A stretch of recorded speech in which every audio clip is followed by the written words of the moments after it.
s'approche, c'est bon, ça tourne. Alors oui, un mot d'abord sur ce qu'on vient d'entendre. Alors ce morceau il s'appelle Precious et il parle un petit peu de tous ces instants qu'on devrait tous s'accorder un petit peu plus souvent, des petits instants parfois insignifiants mais qui veulent dire beaucoup plus.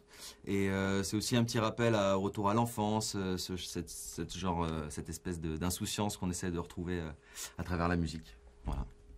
Est-ce que c'est représentatif de ce que vous faites? Parce que moi j'ai entendu d'autres choses un peu plus sombres, un peu plus mélancoliques. Ouais. Parce que la folk aussi, on pense un petit peu, c'est une écriture. Enfin, pour moi, c'est une musique très narrative en fait, qui raconte beaucoup d'histoires. C'est un peu comme ça pour vous aussi? Donc à la base, c'est vraiment sur un concept un petit peu de songwriter. Donc il y a des textes qui ont été écrits dans un carnet, un petit peu comme un carnet de voyage d'un mec qui se pose des questions sur la vie. Et puis petit à petit, elles ont été mises en musique et donc voilà, on explore tout le répertoire plutôt Americana, donc ça part effectivement de la soul, de la folk, aussi du rock un petit peu, mais voilà, c'est un petit peu ce combiné de tout ça qu'on essaie de reproduire sur scène.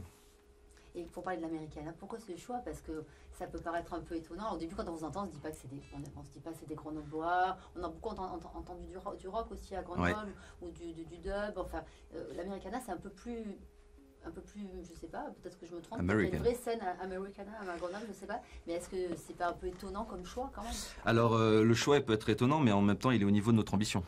Parce que nous, on vise, on vise l'international, quoi. Faut se le dire. Donc, voilà. Non, mais plus sérieusement, il y a une scène un petit peu Americana sur Grenoble. Il y a d'autres groupes.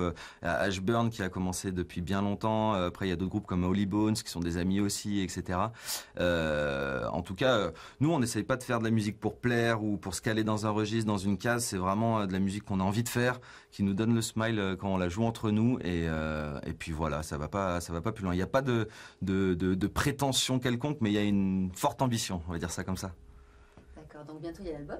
Ouais. Comment on pourrait le décrire cet album? Parce que justement, est-ce que c'est plutôt comment on peut décrire les titres qui sont sortis? Parce qu'il y en a 7, mais il y a autre chose qui arrive. Comment on peut le décrire cet album? Alors du coup, ça sera un EP, ça sera 6 titres qui a été enregistré à la Maison des Artistes d'André Manoukian à Chamonix. Et donc du coup, en fait, c'est d'où vient cette formule un petit peu plus étoffée à 5. On a été en studio avec Laurent à la batterie. Il y avait Rémi qui était guitariste et clavier, mais qu'on a remplacé depuis peu par David aussi.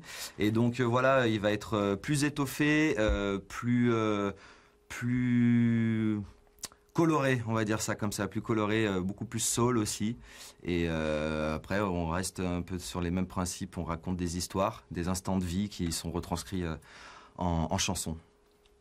Est-ce qu'on peut dire, justement, tu parlais donc de Musilac, j'imagine. Est-ce que c'est... Non, c'est pas Musilac, la Maison des Artistes de Chamonix? Alors, ils font Musilac, mais nous, on a rien à voir avec Musilac. Comment vous avez rencontré la Maison des Artistes? En fait, on a joué là-bas. D'accord. Okay. On a joué là-bas et puis. Est-ce qu'il y a eu une rencontre avant qui a fait que vous êtes lancé aujourd'hui? Parce que bon, il y a un tournant là quand même quelque part, il y a un développement. Je vois que vous avez beaucoup de dates. Est-ce que c'est la Maison des Artistes de Chamonix? Moi, je pensais que c'était un festival qui vous avait un peu.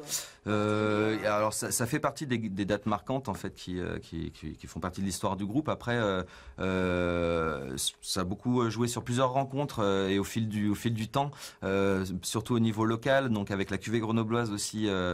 Qui est un dispositif qui est déjà bien connu maintenant dans la région. Après, on a fait pas mal de concerts vers Annecy avec le soutien de Laurent Boisserie qui fait partie du Rabelais, du Théâtre Noir, etc. Et puis en fait, c'est un petit peu l'effet bouche à oreille. À chaque fois où on passe à un endroit, on arrive à accrocher quelques oreilles qui parlent de nous après, qui nous rappellent. Et puis voilà, nous on continue notre petit bonhomme de chemin. Et puis pour l'instant, ça nous sourit bien puisque voilà, il y a une bonne dynamique qui se répercute et qui continue, quoi. Est-ce qu'on peut dire qu'il y a des scènes aussi grenobloises qui vous sont soutenues? Parce que j'ai vu que la Belle Électrique vous soutenait, que la Bobine aussi. Tout à fait. Est-ce qu'il y a vraiment une solidarité à Grenoble? On a parlé de la cuvée grenobloise aussi. Est-ce qu'il y a une solidarité à Grenoble qui fait que les scènes, elles arrivent à porter un peu les artistes? C'est vrai que Grenoble, l'avantage, c'est que c'est un petit milieu où il y a beaucoup d'offres culturelles et beaucoup d'associations fortes. Donc il y a Retour de scène, Dynamusique, il y a Mixart, il y a la Bobine, il y a la Belle Électrique, etc. Nous, cette année, on a la chance d'être portés par la Belle Électrique et la Bobine pour nous aider à sortir ce prochain EP, mais du coup plus sur de la demande de subventions, de la mise à disposition de temps de plateau de jeu, etc., de résidence. Mais en tout cas, voilà, c'est déjà un énorme plus, et aussi et surtout la rencontre de professionnels pour répondre à des questions, se perfectionner sur des notions qui sont encore un peu floues comme le booking, la communication, le management.